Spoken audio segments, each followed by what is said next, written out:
बिस्मिल्लाहिर्रहमानिर्रहीम। अस्सलाम वालेकुम डियर स्टूडेंट, आज हम एफएससी फर्स्ट मैथमेटिक्स का पहला चैप्टर कॉम्प्लेक्स एनालिसिस की एक्सरसाइज 1.3 का क्वेश्चन नंबर 5 करेंगे। ये 1.3 के लिए लेक्चर नंबर 4 होगा। तो कहता है question number 5, find all the solution to the following equation. सबसे पहला पार्ट आपके पास है जी z² + z + 3 = 0। तो यहाँ अगर आपके पास स्टैंडर्ड क्वाड्रेटिक इक्वेशन देखी जाए तो होती है x² + bx + c = 0। यानी एक्स स्क्वायर का जो कोफिशिएंट होगा वो a होगा, x पावर 1 का कोफिशिएंट जो होगा वो b होगा, बगैर x वाला c होगा। अगर यहाँ ये आपके पास quadratic equation in variable x होगी, अगर इन वेरिएबल z होगी तो आप देखेंगे az² bz + c = 0। तो इसमें क्या होगा, z² का कोफिशिएंट a होगा, z पावर 1 का कोफिशिएंट b होगा और z बगैर z वाला क्या होगा, c होगा। तो यहाँ आपके पास क्या हो जाएगा, यहाँ आपके पास हेयर a = क्या आपके पास 1 है, b = क्या है 1 है और c = क्या है 3 है। अब इसमें क्वाड्रेटिक फार्मूला लगाने लगा हूं तो उससे पहले क्वाड्रेटिक फार्मूले के अंदर जो डिस्क्रिमिनेंट होता है b² - 4ac, आप उसको पहले निकाल लेते हैं। b² - 4ac = तो b का स्क्वायर मतलब 1 का स्क्वायर जो b की वैल्यू है, -4 मल्टीप्लाई विद a का मतलब क्या है 1 है और इंटू c का मतलब क्या है 3 है। तो आपके पास 1 का स्क्वायर क्या हो जाएगा 1 हो जाएगा, -4 1 * 4 4 3 12 हो जाएंगे और 1 - 12 आपको कितना देगा -11। ये आपके पास किसकी वैल्यू आ गई, b² - 4ac की। अब द क्वाड्रेटिक फार्मूला इज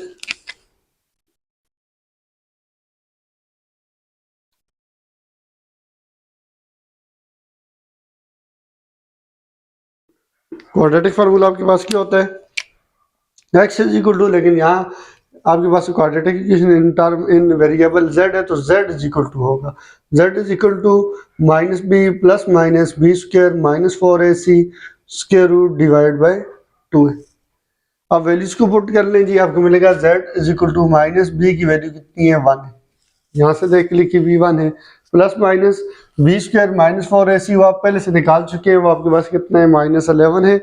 इसी जगह पुट करने के लिए उसको निकाला था, उसके √/2 मल्टीप्लाई विद a की वैल्यू फिर आपके पास 1 है। यहाँ से आपके पास हो जाएगा -1 उसी माइनस इंटू प्लस माइनस, जब स्क्वायर रूट से माइनस निकलेगा तो आपको क्या देगा आयोटा देगा और /2 1 दा 2। अब क्या करेंगे, इस 2 को 1 की -1 के नीचे भी लिखेंगे, √11 आयोटा के नीचे भी लिखेंगे, आपको मिलेगा z = -1/2 प्लस माइनस √11 / 2।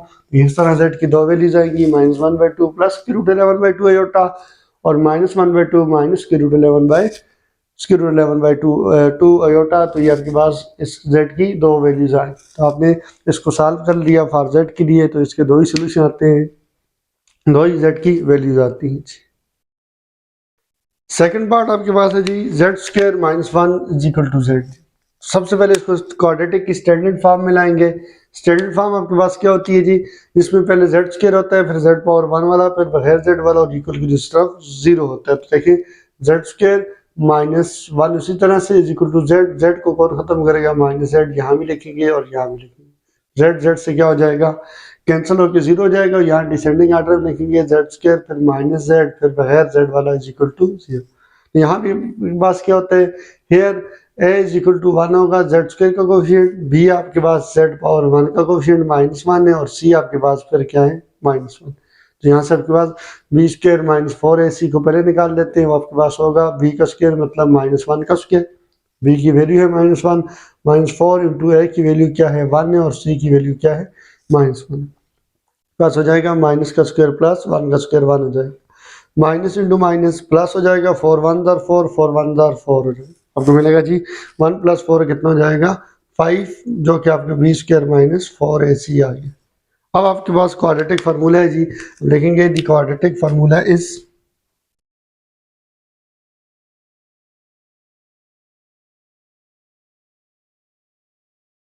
क्या होता है जी, x = लेकिन यहाँ z है तो z = होगा z = -b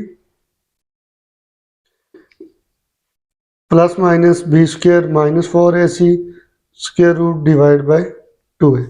तो यहाँ से आप वैल्यूज पुट कर लें तो आपके पास हो जाएगा z = -b की वैल्यू आपके पास है जी, ये पड़ी है -1, यहाँ ब्रैकेट डालेंगे -1 plus minus B square minus 4ac को आपने पहले ही निकाला हुआ है, वो आपके पास क्या है 5 है, तो आप लिखेंगे 5 स्क्वायर रूट और डिवाइड बाय आपके पास 2 इंटू है, ए की वैल्यू आपके पास 1 है, तो ये आपके पास हो जाएगा z is equal to minus minus plus 1 plus minus square root 5 divide by 2, ये आपका आंसर होगा। क्योंकि बुक के साथ ये आंसर मैच नहीं करता, ये किस वक्त मैच करेगा, जब यहाँ आपके पास क्या होगा +1 होगा।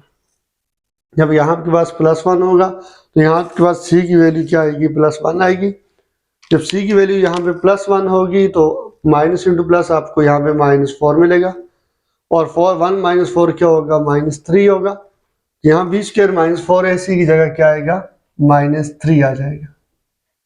और इसी तरह आपको मिलेगा यहाँ से minus minus plus 1 plus minus के रूट 3 माइनस जब निकलेगा तो आयोटा देगा, ये 2 दोनों के नीचे लिखा जाएगा, ये बुक आंसर तब मैच करेगा।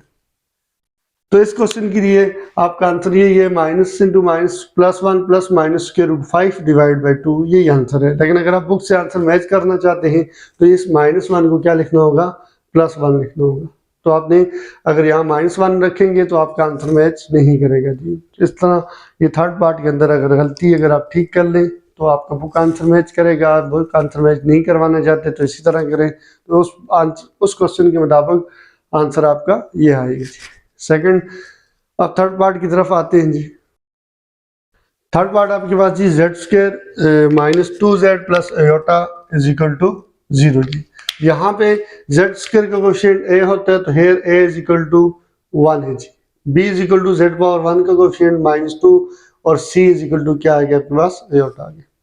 अब सबसे पहले डिस्क्रिमिनेंट निकालेंगे b² -4ac, तो b का स्क्वायर मतलब -2 का स्क्वायर, जो कि b की वैल्यू है -4 इंटू a का मतलब 1 है और c की वैल्यू कितनी है आयोटा है, तो माइनस का स्क्वायर क्या हो जाएगा +2 का स्क्वायर क्या हो जाएगा 4, -4 1 तर 4 साथ में आयोटा तो आपको मिलेगा 4 आयोटा।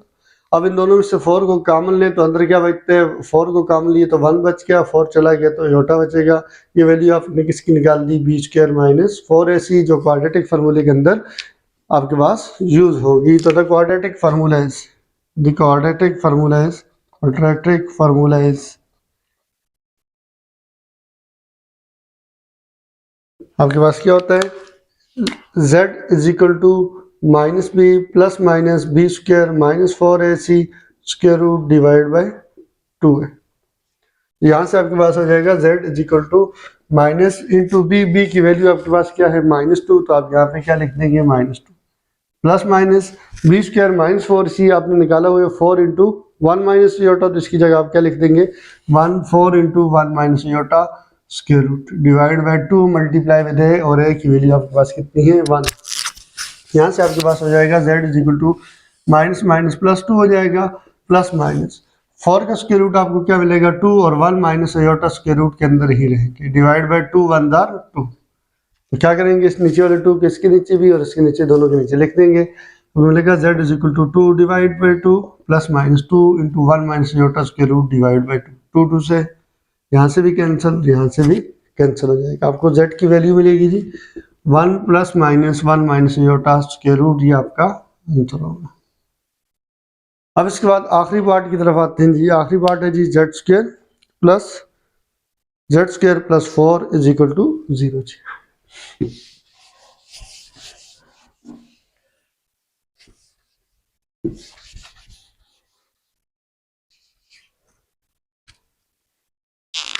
फोर्थ पार्ट की तरफ आते हैं। Fourth part is z² plus 4 is equal to 0।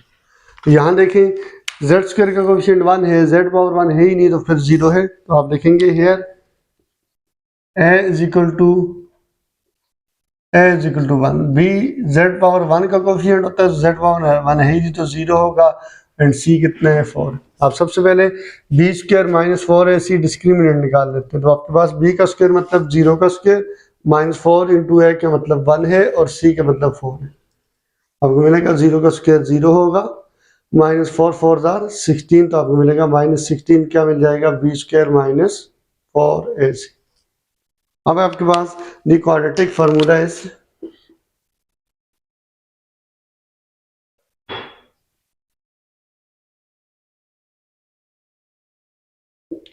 क्या होगा, x z is equal to minus b plus minus B square minus 4ac square root divide by 2। अब इसमें क्या कर देंगे, वैल्यूज पुट कर देंगे, आपको मिलेगा z is equal to minus b की वैल्यू कितनी है, 0 है, plus minus B square minus 4ac minus 16 square root है डिवाइड बाई 2 इंटू ए की वैल्यू कितनी है, 1।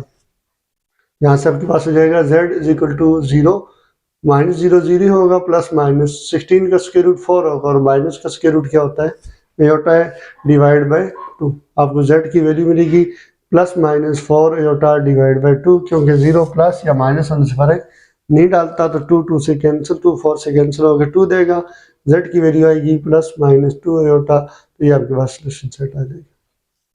इसका एक और मेथड भी है, अगर आप यही क्वेश्चन इस तरह से भी कर सकते हैं कि z square plus 4 is equal to 0 है, z square is equal to क्या हो जाएगा, -4। दोनों तरफ अगर आप स्क्वायर रूट लेंगे तो -4 का स्क्वायर रूट आएगा, ये कैंसिल होके स्क्वायर रूट की वजह से क्या हो जाएगा, प्लस माइनस 4 का स्क्वायर रूट 2 होता है और माइनस का स्क्वायर रूट एटा होता है। तो आप इस तरीके से भी कर सकते हैं, लेकिन अगर क्वाड्रेटिक फार्मूले से भी करें तो फिर भी आंसर में फ़र्क दोनों में नहीं आएगा ना। उस बुक वाले ने हमें को मेंशन किया हुआ है कि मेथड कौन सा भी यूज़ करें, तो उसने जस्ट ये कहा कि सोल्यूशन मालूम करें। तो आप इस क्वेश्चन को इस तरीके से भी कर सकते हैं कि +4 उधर गया -4, दोनों तरफ स्क्वायर रूट लिया तो प्लस माइनस 2 एटा। यानी इस क्वेश्चन को या कि जो जितने भी इसके पार्ट किए उन पर पाबंदी नहीं है कि लाजमी क्वाड्रेटिक फार्मूले लगाएं, आप फैक्टराइजेशन भी कर सकते हैं, आप यानी कंप्लीटिंग स्क्वायर भी कर सकते हैं और क्वाड्रेटिक फार्मूला भी लगा सकते हैं। फैक्टराइजेशन कम्प्लेक्स के अंदर नहीं होती तो छोड़ दें। इस तरह ये आपका क्वेश्चन नंबर 5 कंप्लीट हुआ। नेक्स्ट वीडियो लेक्चर नंबर 5 के अंदर जो 1.3 का होगा उसके अंदर हम क्वेश्चन नंबर 6 करेंगे जी। Question number 6